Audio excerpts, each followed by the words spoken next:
San Francisco, at the beginning of the 20th century, stood at the far western edge of the continent. Beyond it, there was only the Pacific Ocean, no neighbouring cities, no easy return east, just distance, water, and a city that had learned to look outward.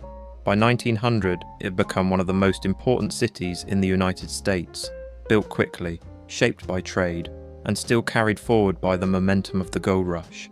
Hills divided its neighbourhoods, fog softened its edges, and the bay defined both its reach and its limits. In this video, I'm using modern AI tools to bring early photographs, illustrations, and historical records to life.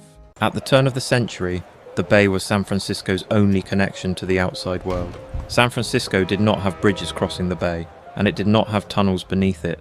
Everything that entered the city and everything that left it did so by water. Ferries carried people, horses, wagons, and freight back and forth each day, moving steadily between San Francisco and the eastern shore. These crossings linked the city to railroad terminals in Oakland and Alameda, and beyond them to the rest of the country. Railroads themselves did not reach San Francisco directly. They ended at the water's edge. Passengers and cargo were transferred onto ferries, where journeys paused briefly before continuing again across the bay. The waterfront became more than a shoreline. It was a threshold, a place where movement slowed, shifted, and resumed. Goods were unloaded, people gathered, and labour concentrated along the piers. From there, life flowed inward through the city's streets, carried by carts, cable cars, and foot traffic. The bay did not simply connect San Francisco to the outside world. It shaped how the city functioned, how it moved, and how it understood its own place at the edge of the continent. The water brought opportunity, commerce, and growth, but it also marked a clear boundary. San Francisco was connected and confined by the bay that surrounded it. Market Street was the spine of San Francisco, carrying everything the city needed to keep moving. From the waterfront, movement flowed inward along Market Street, cutting diagonally through the city from the bay toward the hills. Cable cars climbed steadily uphill, wagons rattled across cobblestones, and crowds moved constantly along the sidewalks. This was not a city built for stillness. It was built to move people, goods, and ideas as quickly as the terrain would allow. Commerce gathered here, labour passed through here, ambition crossed paths here. On Market Street, the city revealed its pace and its priorities.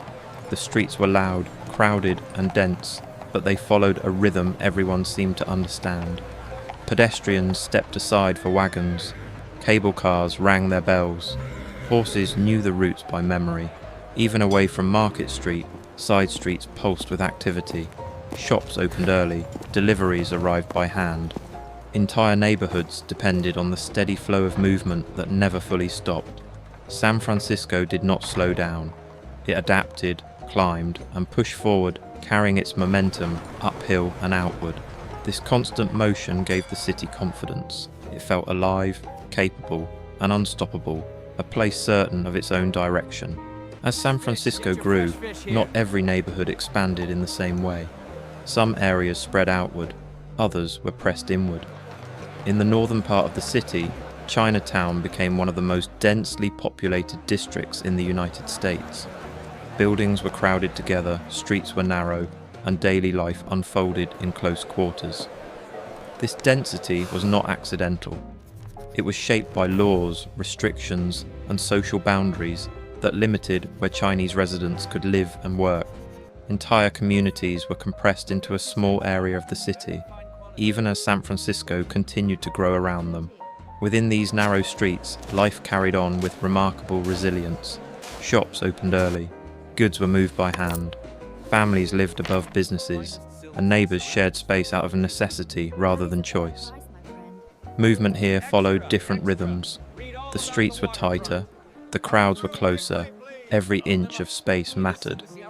From the outside, Chinatown was often misunderstood or deliberately ignored. From within, it functioned as a self-contained world, structured, active, and enduring. San Francisco was a city of motion, but it was also a city of separation. Different neighbourhoods experienced that motion in very different ways. The contrast between openness and confinement was built directly into the city itself. Fire was everywhere. It warmed homes, cooked meals, powered workshops, lit streets after dark. In San Francisco at the beginning of the 20th century, fire was not an emergency, it was a daily tool. Most buildings were made of wood. Stoves burned constantly. Chimneys crowded the skyline. Smoke drifted upward from nearly every block, blending into the fog. Fire moved quietly through the city's routines. It heated irons, boiled water, dried clothes, and kept businesses running from morning to night.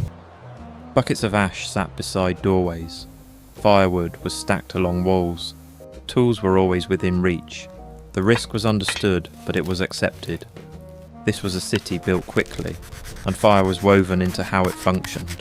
Contained, managed, trusted.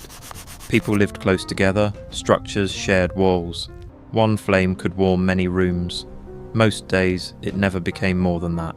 Some parts of the city rose faster than others. Above the crowded streets, neighborhoods formed where elevation brought distance, not just from the bay, but from the daily press of the city itself. From higher ground, the movement below looked different. Slower, smaller, more distant. Homes here were larger, streets were wider, space was easier to find. This separation was not accidental. It followed wealth, access, and influence. As the city grew denser below, these areas remained comparatively open, physically removed from the noise and congestion of daily commerce. Elevation became a form of insulation, not only from crowds, but from risk. From above, the city appeared orderly, predictable, stable. The distance created a sense of permanence, a belief that whatever happened below would not reach this far. For many who lived here, the city felt controlled, measured, safe.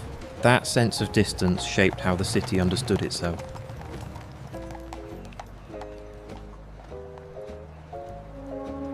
As evening approached, the city began to slow. Shops closed their doors. Street traffic thinned. The movement that defined the day softened into routine. Lights appeared behind windows. Footsteps echoed less often. The streets held their shape, but their energy shifted. Across neighborhoods, the same patterns repeated. Work ended. Meals were prepared. Families gathered indoors. From the hills to the waterfront, the city settled into itself. Nothing felt urgent. Nothing felt unfinished. San Francisco had learned how to rest without stopping entirely. Even in stillness, the city remained present, confident in its rhythms, certain of its balance. It was a city that believed tomorrow would arrive exactly as expected. There are moments when a place exists at its most complete. Not because nothing will change, but because everything still feels certain. In the early hours of April, the city rested within the patterns it knew. Streets held their shape. Buildings stood where they had always stood. The routines of the day ahead felt already written. From above and below, from crowded blocks and quiet hills, San Francisco appeared settled into itself. It was a city that believed in its permanence. What followed would alter its shape, its memory, and its future. But for now, this was the city as it last knew itself, whole, confident, and unaware.